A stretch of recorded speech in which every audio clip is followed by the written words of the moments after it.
L'heure n'a jamais été aussi grave pour nos EHPAD. En début d'année déjà, une enquête de la Fédération hospitalière de France alertait sur la situation. À la fin de l'exercice 2022, 85% des EHPAD publics étaient déficitaires. Les primes grand âge et Ségur de la santé accordées aux salariés étaient plus qu'attendues. Mais comment expliquez-vous qu'elles ne soient pas entièrement financées par l'État et qu'elles pèsent sur les finances des établissements ? Sans compter que cela s'ajoute à la hausse des prix de l'énergie et des produits alimentaires liés à l'inflation. Ça n'est plus tenable. Les directeurs et directrices d'EHPAD sont face à un dilemme. Suspendre le paiement des factures au risque de se voir privés de chauffage ou d'électricité cet hiver, ou utiliser le personnel comme variable d'ajustement au risque de priver les résidents d'un accompagnement adapté. Et on commence à voir des EHPAD fermés. C'est le cas à La Nobre en mars dernier et plus récemment à Brest pour 2 établissements. Qu'advient-il des résidents, du personnel, des familles ?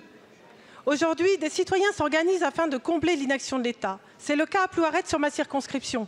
Des habitants vendent des crêpes sur le marché pour aider financièrement l'EHPAD, alors que c'est à vous d'agir. Et en même temps, les scandales ne cessent d'éclater dans les groupes privés lucratifs. Après Orpea et Corian, le groupe Emera est à son tour accusé de pratiques de maltraitance. Notre groupe parlementaire de la France Insoumise a d'ailleurs déposé une proposition de loi créant une responsabilité pour faute de l'État en cas de maltraitance institutionnelle dans les EHPAD. Avec davantage de contrôle, le scandale Orpea aurait pu être évité. Et des maires en difficulté avec leurs EHPAD sont approchés par ces grands groupes. Favoriser la course au profit sur leur grille révèle le cynisme de votre politique de santé, loin de tout esprit de solidarité. Le PLS que vous allez nous imposer par 49.3 n'est pas à la hauteur. Et quant à la loi Bien vieillir, nous attendons les débats qu'il s'impose. Madame la ministre, face à l'urgence de la situation, que comptez-vous faire? Pas dans les mois ou années qui viennent, non, je vous demande ce que vous comptez faire maintenant.